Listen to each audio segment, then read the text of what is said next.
Hi, everyone. Welcome. Today, I am talking to my dear friend, my fellow therapist, Jashmesh. Jashmesh works a lot with youth, children. And thank you so much, Jashmesh, for making time on this busy day to connect with me and our audience. I'll let you introduce yourself. You have so much experience. I didn't want to, miss out anything. But so tell us more about you and your training, your journey. Yeah, hi everyone. Thank you, Aditi, for inviting me in today to share my experience with you all. My name is Jashmesh Sidhu, and I am a registered clinical counselor working with Wellness North Counseling. And I'm in this field for over 10 years now.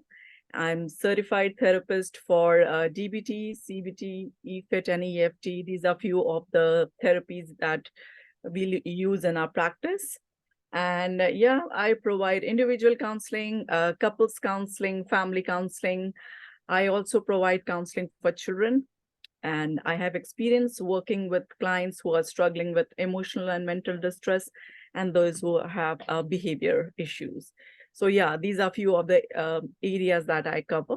Mm-hmm. So tell us, what are you noticing? Like, you work a lot with youth, and when people come, what are some of the common things kids are struggling with? Basically, not only, individual, but these days I have seen a lot of teenagers and even younger children are coming for counseling. So the parents are more aware these days and they are bringing their kids to counseling because they are facing a lot of stress, anxiety, and behavior issues. And as one of the very important issue that usually parents come up with is, excessive phone usage, which is very common these days. And not only teenage, but I believe that younger kids are also getting influenced with the excessive phone usage. Mm. It was a necessary, we used to provide that for safety, Mm. but it has become a necessary evil for them. Yes, So yes. Back in our day, in our age, like it was the TV and then the videos, and now it's like cell phones and social media. It's so much. So yeah, what are some of the ways parents can manage that phone usage? so how they can manage is, having a check on how much time are they spending on that. So screen time, fixing screen timing on phone. And these days you'll see whenever they get free time, they prefer to spend on either video game, watching reels, or to be on social media. So parents should encourage their children to join some activities, some outdoor activities, so that they can engage their mind.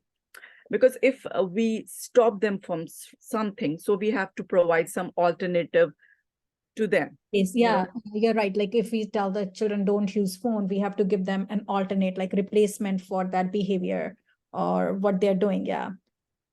so they can provide them, and they can also, spend some more quality time with their kids.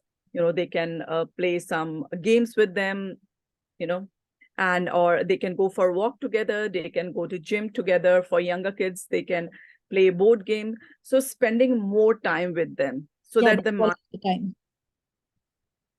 Yeah, the connection piece is missing, right? Because that connection is being taken over by artificial intelligence, digitization, social media, phone usage. So it's like, let's bring that human connection back by walks or tiny little things, quality time.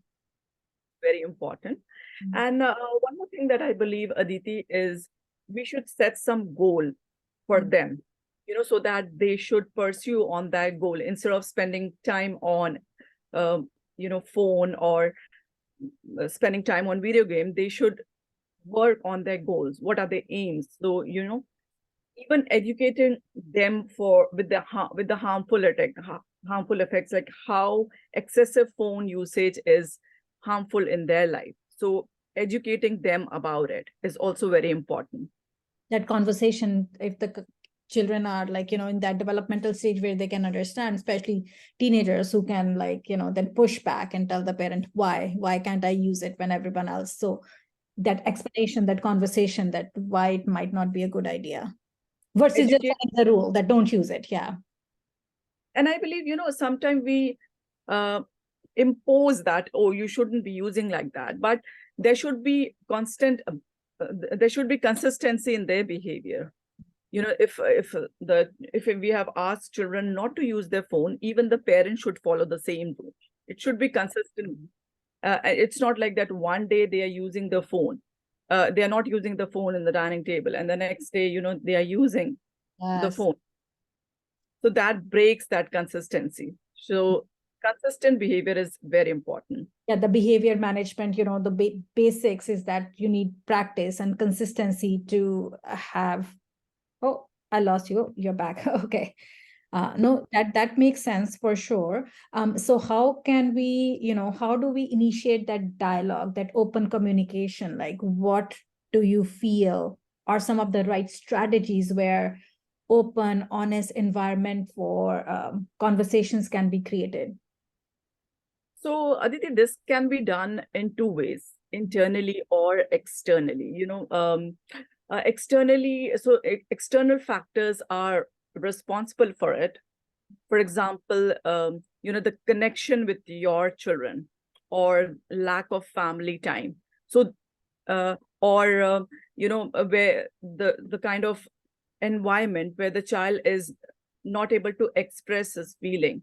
So if the child has been raised up in this kind of environment, so they become very hesitant. So acknowledging their feeling, where they feel that their feelings is validated, that is important. Yeah, the environment where you are being seen and what you're feeling is acknowledged. That validation piece is very important. Yeah, when the validation is not there, distress comes up. Yeah, I have this feeling, but I cannot express. If I express, no one is there to hear. Parent is busy on their phone. Yeah, no, that makes sense that there are so many different factors, external factors like our environment and being seen and heard is very important. So these are few of the external factor. Even internal factor is also important. The neuroceptive, where our body automatically recognize the potential danger around us. So the child feel more comfortable with their parents, whereas they feel very uncomfortable with strangers. yes. So it's automatic response that they get. Yes. And you have to feel safe. They have to feel safe with the parent. Or like, who do I feel safe with? Who can I share my actual emotions with? Whether that's a therapist, whether that's, someone in the family. If one parent is angry, is the other parent co-regulator, or is the entire atmosphere dysregulated, right? So yeah, where feelings are being dismissed, especially in South Asian culture, when so many families, if you're a newcomer or you have your own stressors trying to figure out life, and do you see that like there is academic pressure more where we are not talking about feelings? Let's talk about what are you doing in school? Let's talk about your homework. Yeah, and that is also responsible, Aditi, like, they might have some kind of trauma, childhood trauma. So we need to find out that also. Or, the child is having some fear or some inhibition. That's why he's not opening up. Or might have some social anxiety. That's why he's hesitant. So these are also some of the important factors which we need to, figure it out, like why a child is not opening up. So once we are able to find out these factors, we'll be able, so they'll get that space where they can openly and freely communicate. So that is another point that should be considered. Right, right. So what can parents do? Like, what do you think parents need to do to build that safety, that connection, creating the right environment? What do you suggest to parents? I believe, it's like what you reap is what you sow. Yeah. So, is what you reap. What you sow is what you reap. Yeah. I mixed up. Yeah. So parents should try to provide that nurturing and caring environment to the child. There should be family bonding, or these days, which is very common, is parents provide kids with material things to show their love. Yes. But providing them with the latest phone, laptop, or video game, just to make them feel special. That is fine, but still, there are other factors also which child craves for, like their love, their support, Yes. you know, Yeah. time. So even these are very important in their life. Mhm. Knowledge their feelings and thoughts, Yeah. and providing a safe space for them so that they can open up with the parents. If they are having any problem in their life, they'll be able to, express that with the parents. So Yes. safe space, safe environment is very important. No, I believe. definitely. That is a very key piece. Like you said, the neuroception, right? Like we detect danger. Like I cannot tell myself I'm safe. I have to feel that safety, which, if people around me are yelling, I might not feel safe. But if people around me are calm and contained and regulated, then I feel safe. Yeah. Um, And you can set that positive example for a child. Like you could be their role model. And there are many things that child learn from their parents. yes. They are like they're like clay. You Mm. can as you want to be. And Yes. that many kids replicate the kind of behavior that parents show. Mm. The language the parents speak with each other, with their partner, Mm. they absorb that. So we should be very careful how we are conversing with our partner. There Mm. should be respect. Yes. So, Yeah, so, and you use emotion focused therapy in your work. Tell me more about that. How do you use that? What is that all about? so when we use this emotional program, it basically focus on the kind of emotion the child has. So, and from where is he getting that kind of behavior? So, emotions is related to the kind of behavior that and it starts from the family, Mhm. from home itself. So we have to figure it out why, like how that child is behaving in certain way, what emotions is he feeling around the family, with the family members. What emotion is he feeling? Is he feeling safe with them? Is he feeling that is he having some kind of fear around him? So that finding that is very important. And through our practice, we are able to find that the problem that he's facing. Mhm. Yeah, by So connecting with them, yeah, in your sessions through your work, like you can find that. Yeah. Um, guide them through this trajectory, how we can provide that safe space where he can express his emotion in a better way, and mhm. then work on his emotion or his behavior that way. Yeah. So And you work with couples too, right? Like you do some couples work as well. So what are some of the techniques, tools you use with your couples work? for couple work, one of the very common techniques or the therapy that we use is Gottman. Mhm. So he has explained the four horsemen, which, it's very common between the couples. So Mhm. detect those things, like if there's contempt, if there's criticism, if there's stonewalling, if there's defensiveness. So these are four horsemen that if these four horsemen are there in a relationship, then that means that relationship needs to be worked on.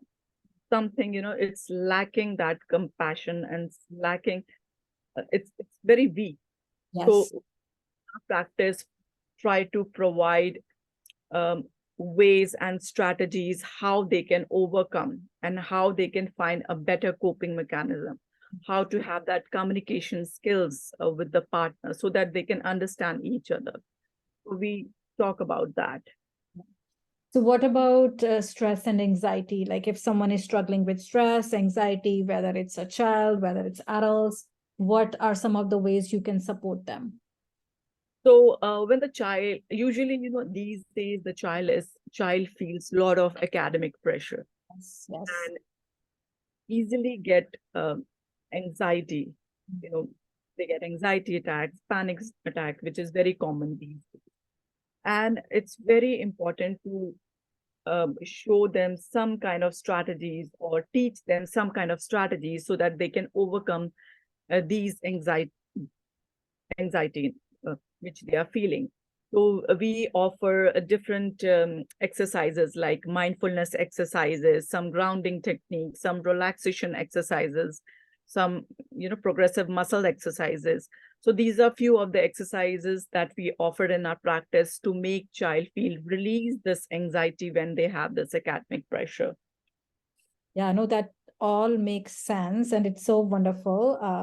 I hope people who are listening, the audience, gets to work with you, because you have so much to offer, because of your trainings and education, and you also provide clinical supervision, which is amazing. So even new therapists who are working on their registration can connect with you. And thank you so much for connecting with us. It was lovely chatting with you, and we'll keep the communication lines open. We'll talk about more important topics in mental health world that we are noticing in our practice. So I invite everyone to submit their questions, what would they like to see us talk about, and if anyone is seeking support, help, reach out to Jashmesh, reach out to Wellness North Counseling, and we'll be happy to help you.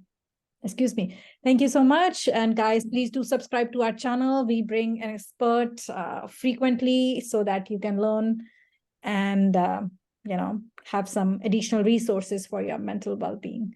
Thanks, Josh. Lovely talking to you. See you soon. Take care. Bye-bye.